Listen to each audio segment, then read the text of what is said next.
Hello friends, இன்றைக்கி நம்ம இந்த வீடியோவில் பாஸ்தாவை யூஸ் பண்ணி 4 டிஃப்ரெண்ட்டான ரெசிபீஸ் எப்படி பண்ணுறது அப்படின்றத பார்க்கலாம்.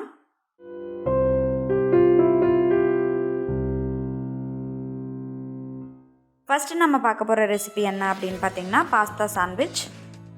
இது பண்ணுறதுக்கு நம்ம ஃபஸ்ட்டு ஸ்டஃபிங் ரெடி பண்ணிக்கலாம். இதுக்கு ஒரு ஃப்ரை பேனில் 2 டீஸ்பூன் அளவுக்கு எண்ணெய் ஊற்றிக்கோங்க. நான் இன்றைக்கி டிசானோவோட எக்ஸ்ட்ரா லைட் ஆலிவ் ஆயில் எடுத்திருக்கேன். அடுத்ததாக இதில் ஒரு பெரிய வெங்காயத்தை நல்லா பொடியாக நறுக்கி சேர்த்து வதக்கிக்கோங்க. வெங்காயத்தை ஒரு 2 நிமிஷம் நல்லா வதக்கிக்கலாம்.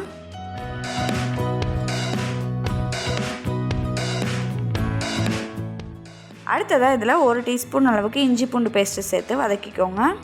இஞ்சி பூண்டோட பச்சை வாசனையெல்லாம் நல்லா போன பிறகு அதில் 1/4 கப் அளவுக்கு நல்லா பொடியாக நறுக்குன்னு கேரட் சேர்த்துக்கோங்க.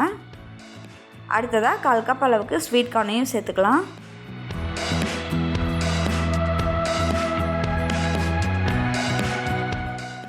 இதில் கொஞ்சமாக தண்ணியை ஊற்றி நல்லா கலந்து விட்டுக்கோங்க. இப்போது இதை மூடி வச்சு ஒரு 5 நிமிஷம் நல்லா வேக வச்சுக்கலாம். இப்போ பாருங்கள், கேரட்டும் ஸ்வீட் கார்னும் நல்லா வெந்துடுச்சு. இப்போது இதில் நம்ம உப்பு சேர்த்துக்கலாம். 1 டீஸ்பூன் அளவுக்கு உப்பு சேர்த்துருக்கேன். அடுத்ததாக இதில் 1 டீஸ்பூன் அளவுக்கு red chilli sauce, 1 table spoon அளவுக்கு டொமேட்டோ சாஸ், 1/4 டீஸ்பூன் அளவுக்கு சில்லி ஃப்ளேக்ஸ், இது எல்லாத்தையும் சேர்த்து நல்லா மிக்ஸ் பண்ணி விடுங்க. அடுத்ததாக இதில் நான் வேக வச்சுருக்க பாஸ்தா கொஞ்சமாக எடுத்திருக்கேன். இதை சேர்த்துக்கலாம். இப்போது இது எல்லாத்தையும் சேர்த்து நம்ம நல்லா கலந்து விட்டுடலாம். கடைசியாக இதில் 2 டேபிள் ஸ்பூன் அளவுக்கு மயோனைஸ் சேர்த்து நல்லா மிக்ஸ் பண்ணிக்கோங்க.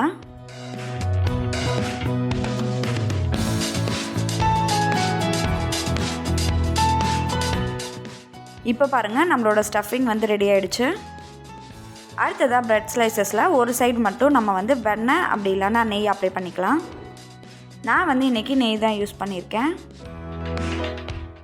இந்த மாதிரி எல்லா ப்ரெட் ஸ்லைசஸ்லேயும் ஒரு சைடு நெய் அப்ளை பண்ணிக்கோங்க.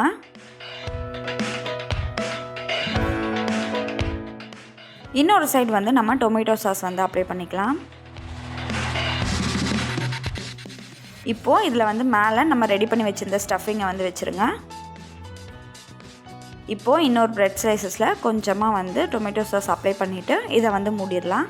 நான் இன்றைக்கி சாண்ட்விச் மேக்கரில் தான் பண்ண போகிறேன். இப்போது நம்ம சாண்ட்விச் மேக்கரை ஒரு 2 நிமிஷம் நல்லா ஹீட் பண்ணிக்கலாம். சாண்ட்விச் மேக்கர் நல்லா ஹீட் ஆன பிறகு நம்ம ரெடி பண்ணி வச்சுருந்த சாண்ட்விச்சை உள்ளே வச்சுக்கலாம்.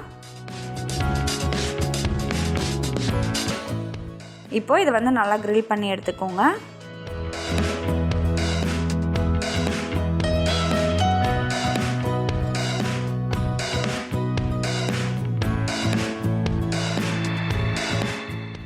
அவ்வளோதான். இப்போ பாருங்கள், நம்மளோட பாஸ்தா சாண்ட்விச் சூப்பராக ரெடி ஆகிடுச்சு. அடுத்தது நம்ம கிறிஸ்பி பாஸ்தா எப்படி பண்ணுறதுன்னு பார்க்கலாம். இது பண்ணுறதுக்கு ஃபஸ்ட்டு பாஸ்தாவை வேக வச்சு எடுத்துக்கலாம்.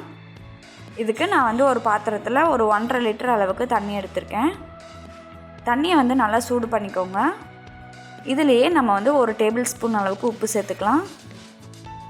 இப்போ பாருங்கள், தண்ணி நல்லா கொதிக்க ஆரம்பிச்சிருக்கு. இந்த சமயத்தில் கொஞ்சமாக எண்ணெயும் ஊற்றிக்கோங்க.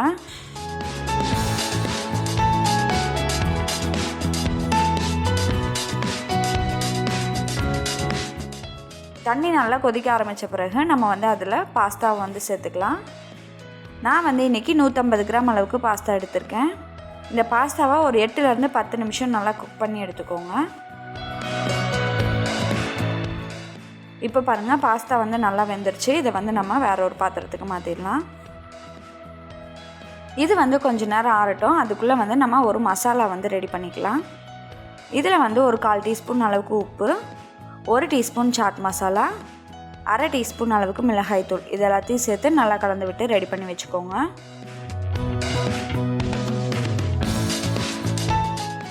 அடுத்ததாக ஒரு பெரிய பவுலில் ஒரு 1/4 கப் அளவுக்கு மைதா மாவு சேர்த்துக்கோங்க. இதில் நம்ம வேக வச்சுருந்த பாஸ்தாவை சேர்த்து நல்லா மிக்ஸ் பண்ணிக்கலாம்.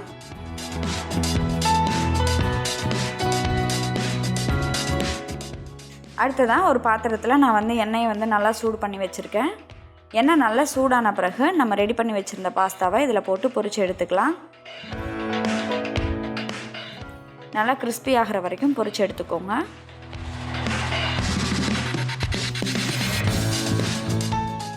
இப்போது நம்ம ரெடி பண்ணி வச்சுருந்த மசாலாவை மேலே தூவி நல்லா கலந்து விட்டுறலாம்.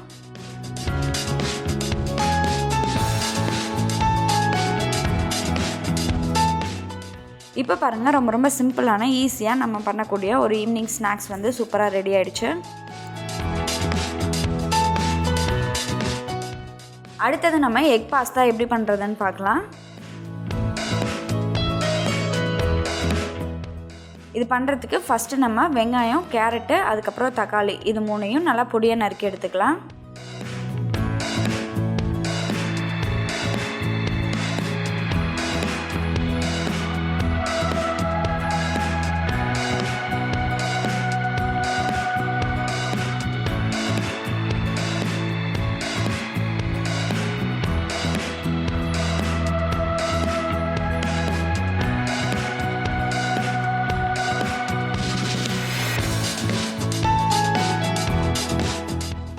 அடுத்ததாக பாஸ்தாவை வந்து வேக வைக்கிறதுக்கு தண்ணியை வந்து நல்லா கொதிக்க வச்சுக்கோங்க. தண்ணி நல்லா கொதிச்சிட்ருக்க சமயத்தில் நம்ம வந்து 1 டேபிள் ஸ்பூன் உப்பும் கொஞ்சமாக ஆலிவ் ஆயிலும் சேர்த்துக்கலாம். நான் வந்து இன்றைக்கி டிசானோ எக்ஸ்ட்ரா விர்ஜின் ஆலிவ் ஆயில் வந்து எடுத்திருக்கேன். இப்போ பாருங்கள், தண்ணி வந்து நல்லா கொதிச்சிட்ருக்கு. இந்த சமயத்தில் நம்ம பாஸ்தா வந்து சேர்த்துக்கலாம். நான் வந்து இன்றைக்கி இந்த டிசானோட ஃபுசிலி பாஸ்தா தான் எடுத்திருக்கேன். 200 கிராம் அளவுக்கு பாஸ்தா வந்து எடுத்திருக்கேன். இப்போ பாருங்கள், பாஸ்தா வந்து நல்லா குக் ஆகிடுச்சு. ஒரு 7லேருந்து 8 நிமிஷம் ஆகும் நல்லா குக் ஆகிறதுக்கு. இடையில நல்லா செக் பண்ணிக்கோங்க குக் ஆகிடுச்சா இல்லையா அப்படின்றத. அடுத்தது ஒரு ஃப்ரை பேனில் 3 டீஸ்பூன் அளவுக்கு எக்ஸ்ட்ரா விர்ஜின் ஆலிவ் ஆயில் வந்து சேர்த்துக்கோங்க. எண்ணெய் நல்லா சூடான பிறகு அதில் 1/2 டீஸ்பூன் அளவுக்கு சீரகம் சேர்த்துக்கலாம். ஒரு பெரிய வெங்காயத்தை பொடியாக நறுக்கி சேர்த்துக்கோங்க. நம்ம பொடியாக நறுக்கி வச்சுருந்த ஒரு பெரிய வெங்காயத்தை இதில் சேர்த்துக்கலாம். இப்போ பாருங்கள், வெங்காயம் வந்து நல்லா வதங்கிடுச்சு. இதில் ஒரு கொத்து கருவேப்பிலையும் 1 டீஸ்பூன் அளவுக்கு இஞ்சி பூண்டு விழுதும் சேர்த்து நல்லா வதக்கிக்கோங்க. அடுத்ததாக நம்ம கட் பண்ணி வச்சுருந்த கேரட்டையும் சேர்த்து நல்லா வதக்கிக்கலாம். அடுத்ததாக ஒரு தக்காளியை நம்ம கட் பண்ணி வச்சுருந்தோம்ல அதையும் சேர்த்துட்டு கொஞ்சமாக சர்க்கரை சேர்த்துக்கோங்க. ஒரு சிட்டிகை அளவுக்கு மஞ்சத்தூளும் சேர்த்து நல்லா மிக்ஸ் பண்ணி விடுங்க. இப்போது இதை வந்து மூடி வச்சு நல்லா வேக வச்சுக்கலாம். இப்போ பாருங்கள், தக்காளியெல்லாம் நல்லா மசிஞ்சு வந்துருச்சு. இந்த சமயத்தில் இதில் 1/2 டீஸ்பூன் மிளகாய்த்தூள், 1/2 டீஸ்பூன் அளவுக்கு கொத்தமல்லி தூள், 1/4 டீஸ்பூன் கரம் மசாலா, 1/4 டீஸ்பூன் அளவுக்கு மிளகுத்தூள் இது எல்லாத்தையும் சேர்த்து நல்லா மிக்ஸ் பண்ணி விடுங்க. இப்போது இதில் வந்து கொஞ்சமாக தண்ணியை ஊற்றி நம்ம நல்லா கொதிக்க வச்சு இப்போது இதில் வந்து கொஞ்சமாக தண்ணியை ஊற்றி நல்லா மிக்ஸ் பண்ணி விடுங்க. இப்போது இந்த காய் எல்லாத்தையும் ஒரு சைடு வந்து நம்ம தள்ளி வச்சிடலாம். அடுத்ததாக இன்னொரு சைடில் வந்து கொஞ்சமாக எண்ணெய் ஊற்றிக்கோங்க. இப்போது இதில் 3 முட்டையை வந்து உடச்சி ஊற்றிக்கோங்க.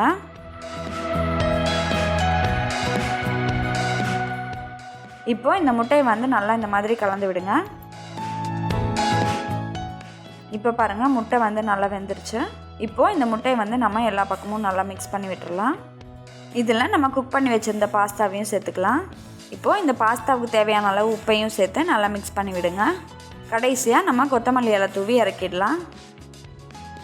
இப்போ பாருங்கள், நமக்கு சூப்பரான ஒரு பிரேக்ஃபாஸ்ட் எக் பாஸ்தா வந்து ரெடி ஆகிடுச்சு. அடுத்தது நம்ம பார்க்க போகிற ரெசிபி என்னென்னு பார்த்தீங்கன்னா பாஸ்தா பர்கர். இது பண்ணுறதுக்கு ஒரு சாஸ்பேனில் 2 டேபிள் ஸ்பூன் அளவுக்கு ஆலிவ் ஆயில் எடுத்துக்கோங்க. எண்ணெய் நல்லா சூடான பிறகு இதில் வந்து நம்ம 1 டேபிள் ஸ்பூன் அளவுக்கு பூண்டை வந்து நல்லா பொடியாக நறுக்கி சேர்த்துக்கலாம். இதை 1 நிமிஷம் நல்லா வதக்கிக்கோங்க.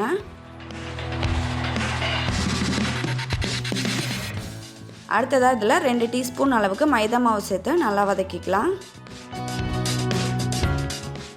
மைதா மாவோட பச்சை வாசனை போகிற வரைக்கும் ஒரு 2 நிமிஷம் நல்லா வதக்கிக்கோங்க. அடுத்ததாக இதில் வந்து நம்ம 1/2 கப் அளவுக்கு பால் சேர்த்துக்கலாம்.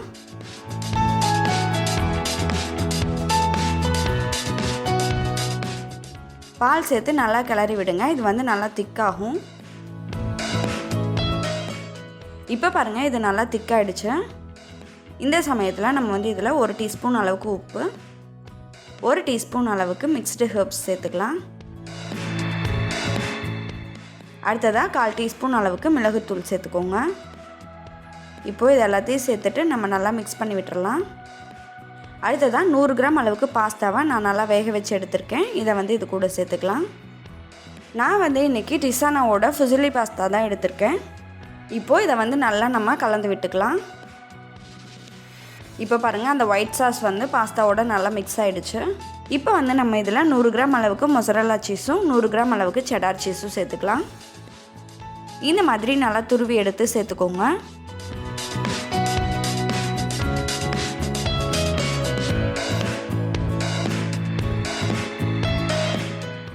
கடைசியாக 1/2 டீஸ்பூன் அளவுக்கு சில்லி ஃப்ளேக்ஸ் சேர்த்து நம்ம வந்து அடுப்பு ஆஃப் பண்ணிடலாம். நம்ம ரெடி பண்ணி வச்சுருக்க இந்த ஒயிட் சாஸ் பாஸ்தாவை நம்ம வந்து ஒரு ட்ரேயில் போட்டு நல்லா ஆற வச்சிடலாம். இந்த மாதிரி ஈவனாக ஸ்ப்ரெட் பண்ணி விட்டுக்கோங்க.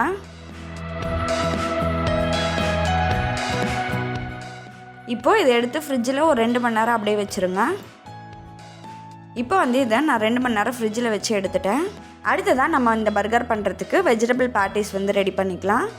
இதுக்கு நான் வந்து ஒரு ஃப்ரை பேனில் 3 டீஸ்பூன் அளவுக்கு எக்ஸ்ட்ரா லைட் ஆலிவ் ஆயில் சேர்த்துருக்கேன்.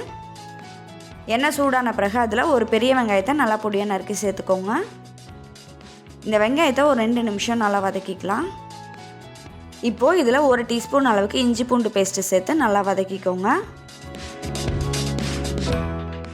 இஞ்சி பூண்டோட பச்சை வாசனையெல்லாம் போன பிறகு அதில் 2 சிட்டிகை அளவுக்கு மஞ்சள் தூள், 1 டீஸ்பூன் மிளகாய் தூள், 1 டீஸ்பூன் கொத்தமல்லி தூள், 1 டீஸ்பூன் அளவுக்கு கிச்சன் கிங் மசாலா, இது எல்லாத்தையும் சேர்த்துக்கலாம்.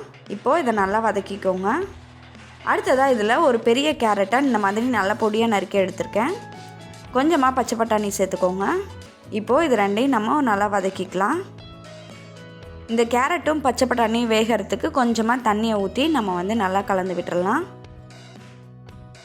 1 டீஸ்பூன் அளவுக்கு உப்பு சேர்த்துடலாம். இப்போது இதை வந்து ஒரு 2 நிமிஷம் நல்லா மூடி வச்சிடலாம்.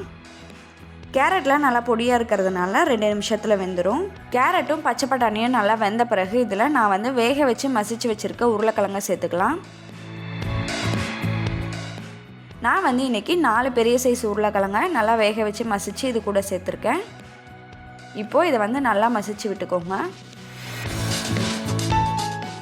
கையில் வந்து கொஞ்சமாக எண்ணெய் தேய்ச்சிக்கோங்க. இந்த வெஜிடபிள்ஸ் நல்லா ஆறின பிறகு நம்ம வந்து இதை இந்த மாதிரி தட்டி எடுத்துக்கலாம். இந்த மாதிரி ரவுண்டாக தட்டி எடுத்துக்கோங்க. அடுத்ததாக ஒரு பாத்திரத்தில் கொஞ்சமாக மைதா மாவு எடுத்துக்கோங்க. இப்போது இந்த பேட்டிஸை வந்து நம்ம மைதா மாவில் கோட் பண்ணி எடுத்துக்கலாம். அடுத்தது தோசைக்கல்லை வந்து நல்லா சூடு பண்ணிக்கோங்க. அதில் 3 டீஸ்பூன் அளவுக்கு எண்ணெய் ஊற்றிக்கோங்க. இப்போது நம்ம ரெடி பண்ணி வச்சுருக்க பேட்டிஸை இதில் போட்டு நம்ம வந்து நல்லா ஃப்ரை பண்ணிக்கலாம். 2 பக்கமும் ஒரு 2 நிமிஷம் நல்லா ஃப்ரை பண்ணி எடுத்துக்கோங்க. இப்போ பாருங்கள், நம்மளோட பர்கர் பேட்டிஸ் வந்து ரெடி ஆகிடுச்சு. இப்போ பாருங்கள், நம்ம பாஸ்தாவையும் 2 மணி நேரம் ஃப்ரிட்ஜில் வச்சு எடுத்தாச்சு. இது வந்து நல்லா செட் ஆகிருக்கு. இதை வந்து இந்த மாதிரி ஏதோ ஒரு பாத்திரத்தை யூஸ் பண்ணி ரவுண்டாக கட் பண்ணி எடுத்துக்கோங்க. இப்போ வந்து இந்த பாஸ்தாவை வந்து நம்ம எண்ணெயில் போட்டு ஃப்ரை பண்ணி எடுக்கணும். அதுக்கு முன்னாடி 2 முட்டையை வந்து ஒரு பவுலில் எடுத்துக்கோங்க. அதில் வந்து 1/2 டீஸ்பூன் உப்பு, 1/2 டீஸ்பூன் மிளகுத்தூள் சேர்த்து நம்ம வந்து நல்லா கலந்து விட்டுறலாம். பக்கத்துலேயே ஒரு பிளேட்டில் வந்து பிரெட் க்ரம்ஸ் எடுத்து வச்சுருக்கேன். அடுத்தது நம்ம ரெடி பண்ணி வச்சுருக்க பாஸ்தாவை இந்த முட்டையில் நல்லா டிப் பண்ணிவிட்டு பிரெட் க்ரம்ஸ்லாம் நல்லா கோட் பண்ணி எடுத்துக்கோங்க. இதே மாதிரியே நம்ம 2 டைம் பண்ணி எடுத்துடலாம். இப்போது இதை வந்து எண்ணெயில் போட்டு நல்லா ஃப்ரை பண்ணி எடுத்துக்கோங்க. எண்ணெய் வந்து நல்லா சூடான பிறகு இதில் போட்டு நல்லா ஃப்ரை பண்ணிக்கலாம். ஒரு சைடு நல்லா வெந்த பிறகு இன்னொரு சைடு திருப்பி போட்டுக்கோங்க. இந்த மாதிரி நல்லா கோல்டன் ப்ரௌன் கலர் வந்தவுடனே நம்ம வந்து இதை எடுத்துடலாம். இப்போ வந்து நம்ம பர்கரை வந்து அரேஞ்ச் பண்ணிடலாம். இதுக்கு வந்து ஃபஸ்ட்டு நம்ம பொரிச்சு வச்சுருக்க பாஸ்தாவை வந்து அடியில் வச்சிடலாம். இதுக்கும் மேலே நம்ம வெஜிடபிள் பேட்டிஸை வந்து வச்சிடலாம். மேலே வந்து ஒரு ஸ்லைஸ் ஆனியன், ஒரு ஸ்லைஸ் வந்து தக்காளி வச்சிடலாம். கொஞ்சமாக டொமேட்டோ சாஸ் வந்து ஊற்றிக்கோங்க. இதுக்கும் மேலேயும் நம்ம பொரிச்சு வச்சுருந்த பாஸ்தாவை சேர்த்துடலாம். அவ்வளோதான். இப்போ பாருங்கள், நம்மளோட பாஸ்தா பர்கர் சூப்பராக ரெடி ஆகிடுச்சு. இந்த 4 ரெசிபியையும் நீங்களும் உங்கள் வீட்டில் ட்ரை பண்ணி பாருங்கள். உங்களோட ஃபீட்பேக்கை கமெண்ட்டில் சொல்லுங்கள். நன்றி.